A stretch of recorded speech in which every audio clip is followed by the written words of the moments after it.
Card games are awesome, except when they suck. Every trading card game has their own special design that makes them stand out from the rest, which is why they are also flawed in excitingly unique ways. Now, obviously, I love card games, and I play a lot of them. I also spend way too much money on them. But even most die-hard card game fans have to admit that every card game has at least one part about it that just sucks, sometimes multiple things. I want to talk about each and every part of card games that are unfun or just annoying. It doesn't make them bad games necessarily, but man, are they frustrating parts of these otherwise really fun games. Now, I'm not going to break down kind of the rules for each and every game, so if you want an introduction to trading card games, this is not the video for you. I'm assuming that you have like some basic knowledge on what card games are, kind of how they play. It's more so a critique of some of the bad aspects of it. So I have a video linked in the description and in the upper right hand corner right now, kind of talking about the best parts of card games and which ones are for you. So you can check that out first, maybe watch some other videos on what card games are if you're not familiar. This is more a critique of the worst part of each card game. Of course, we have to start off with the great granddaddy of all card games, Magic the Gathering. The worst part about Magic has to be the lands. In any deck, no matter how perfectly built it may be, can draw a hand with no lands in it, forcing you to mulligan and lose cards. You literally cannot play the game without lands. I mean, technically there are ways and there are convoluted cards you can include in your deck where you don't technically have to play lands, but those are the weird, obscure things in Magic that we're not going to get into. In a normal deck, you need lands in order to play the game, and if you don't have them, you're not going to play. If you're going to play more than one color in your deck, not a monocolor deck, maybe you're doing Boros or Rakdos, then you need to see multiple colors of lands. Some cards need those two colors, and if you can't find both, you can't play that card. Now, with 3 or more colors, I wish you the best of luck. It's incredibly hard to see all the lands you need to see. But there are ways to fix that issue. You have mana fixing with things like Chromatic Lantern, so all your lands can tap for every single color. That's one way to fix the issue, or dual lands that can tap for more than one color. But that doesn't fix the actual problem of if you don't see a land, you are not playing any cards. Now, the exact same issue, but on the opposite side of it. Sometimes you're going to hit a land pocket in your deck. You're going to draw 3, 4, 5 lands in a row. Lands are great, but you don't want to see too many of them. Lands are bricks at a certain point in the game. You want to draw into interaction or creatures or anything you can play other than another land that's not going to do anything for you. In this way, other games have done a great job of separating their mana system from the main deck, but it remains, in my opinion, Magic's biggest flaw. Moving right along into Pokemon, and I feel this might be my most contentious take in the whole video. I think the worst part of Pokemon is the lack of interaction between players. I know that might seem a little weird, but hear me out. I feel that there are only a few types of interactions between players. You have obviously the attacking aspect of the game, you have gust effects like boss's orders, or cards that shuffle cards back into the deck from their hand like Iono. There are very few ways to interact with your opponent and their board in Pokemon. Sure, you can use some attacks to try to snipe your opponent's bench like Radiant Greninja, but then you have cards like Terra Pokemon and Manaphy that prevent that from happening in the first place. So I'm not saying there's no interaction between decks, but it usually feels like each player is setting up independent of the other player. Sometimes you'll have floodgate style effects like Path to the Peak, which is out of rotation now, which stops people from setting up.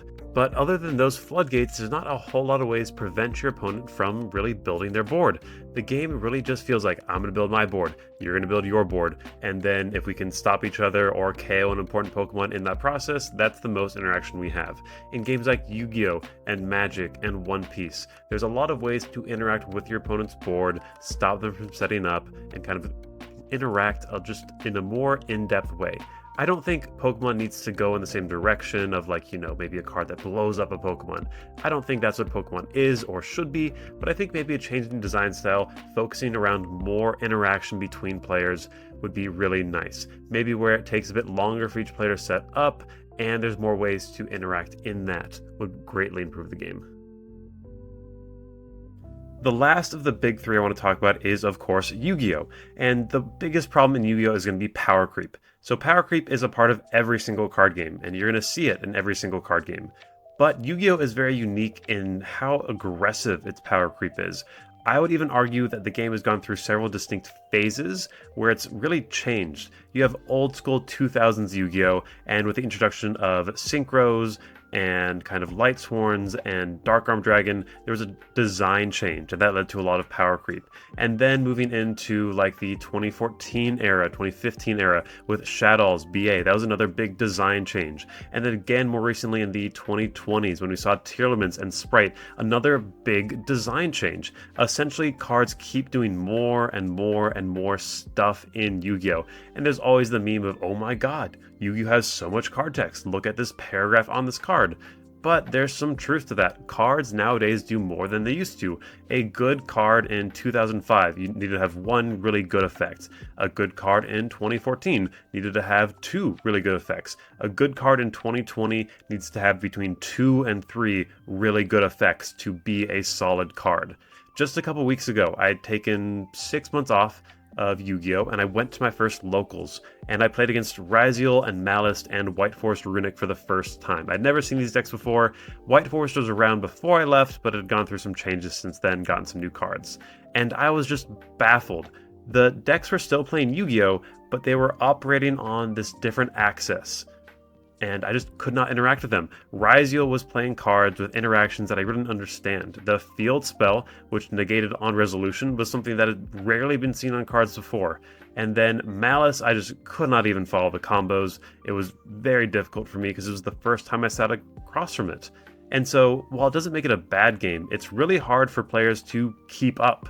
Like, I did not invest a lot of time before that local. I came in, got my butt handed to me, and I was just shocked. And this is the same every couple years. I think it pushes a lot of old players out, because if you started playing in 2014 and you're still playing now, good on you, but oh my god, the game has changed a ton.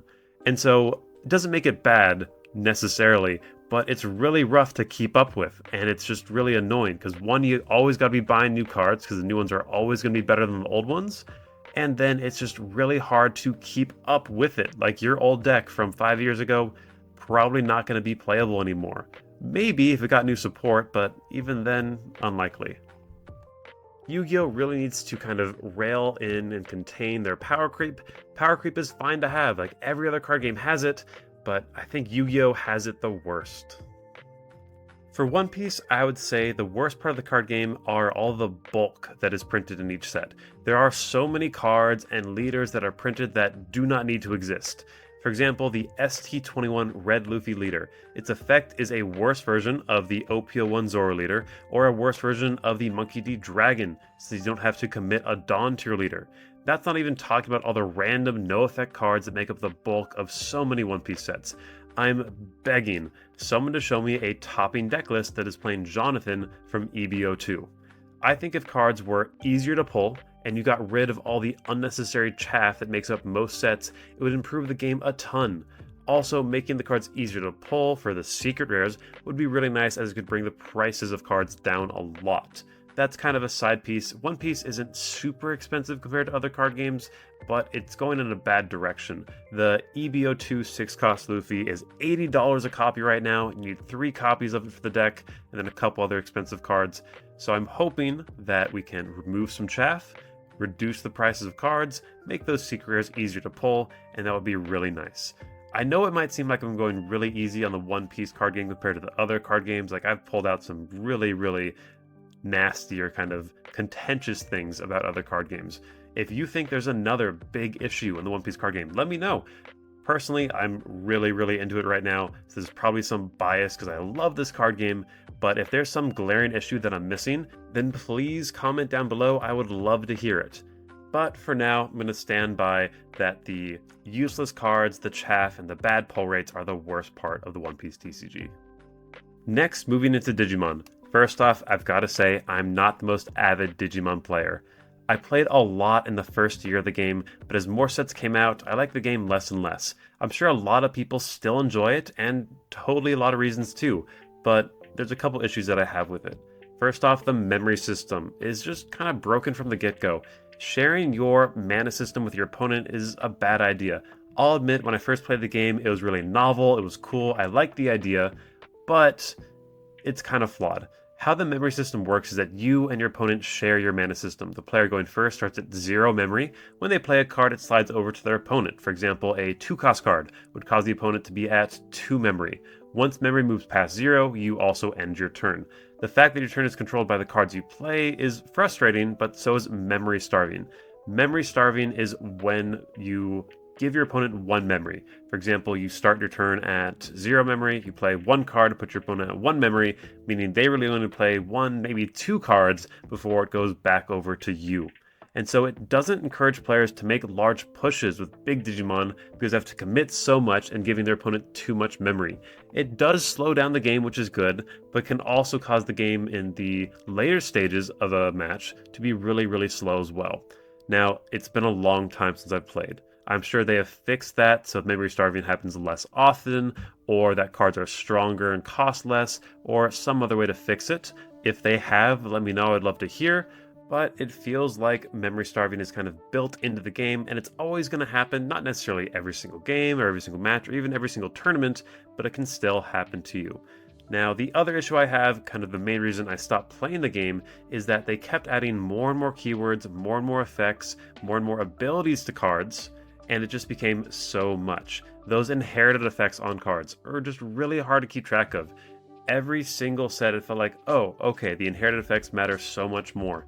And it got to a point in the game where it felt like, okay, you are going to have to memorize all the inherited effects that are on your Digimon all the time, because they're going to determine if you win or lose the game. And it very much felt like playing Yu-Gi-Oh! In a sense, where it's like, okay, I've got 5 Digimon underneath this guy, all of them are giving inherited effects, I've got to keep track of all of those on top of the effect of the main guy. Looking at the new cards as well, not even looking at inherited effects, the cards just have more text on them. Shoutmon DX from the first year of Digimon, and you compare that to Gaiamon from one of the more recent sets, they have nearly double the amount of text on the cards. It feels like every set some new keyword or ability is introduced, and the game just got power crept really fast. Again, doesn't make it a bad game, but it's just a lot and kind of the reason I stopped playing it. Now, moving into one of the last 2 card games is Weiss. I've not played a lot of Weiss, and this is not a review of the gameplay itself, but when my friends were teaching me, it was really frustrating. The text on the cards is so small, and the card layout is just awful. The soul on a card, which is essential for core mechanics of the game, is located on the bottom of the card in incredibly small print. Multiple important aspects of the card are incredibly small, hard to read, and it's really difficult to tell what's going on just looking at the card. Now, this is all in service of showing off the artwork on the cards, which take up the majority of the cards. But the artwork sucks most of the time. A lot of the artwork in Weiss is just anime screenshots. Sure, the chase cards and like some high rarity cards are going to have like nicer artwork, but the vast majority of cards are just literally screenshots from the anime, and they don't look that good. If you're going to sell a set, I think original artwork would be so nice to see. And you have the text really small to show off that artwork, but it isn't even that good. I know that's a contentious opinion, but if you look at the Avatar The Last Airbender set, or even the Spy X Family set, or really any set that is not a video game, the artwork just isn't that good. It does depend on the set. Like the Nike set looks pretty good because it's all the video game promotional art, and that's solid. It translates to a card very well. But a lot of cards from like Sword Art Online even are looking just really bad. They look like washed out anime screenshots, and it's disappointing. You get these really cool IPs, but you don't do a whole lot with them. Now again, maybe you enjoy seeing your anime scenes show up on your cards. If you like that, great, but it really hurts the game in my opinion, and improving the card layouts is just easier to understand what's going on is really important for me. For the last game I want to talk about, it's going to be Chaotic. For all 5 of my viewers who know what this game is, I hope you'll forgive me for trashing on it a little bit. This dead card game from the early 2010s is a personal favorite of mine, which is why I wanted to talk about it. This card game had its own successful TV show and has cemented itself in the childhood part of my brain. Despite how nostalgic it is for me, I can admit it has a lot of problems. I'm not going to do a deep dive into how the game works here, but I'll do a little introduction. In this game, you battle with creatures, and on each creature they have special stats for their wisdom, speed, power, and courage. These stats, known as disciplines, will determine how much damage each card does. The higher the stats, the better. What sucks about this game is that the stats on the cards are variable, meaning if you had two Maxor cards, one could have 75 courage, the other could have 80 or 85 courage. Now, because these stats matter so much for attacking, the 75 courage one could be literally unplayable because of it. Certain cards like Evergreen Tunic require your creature to have a certain amount of courage in order to gain access to its effects.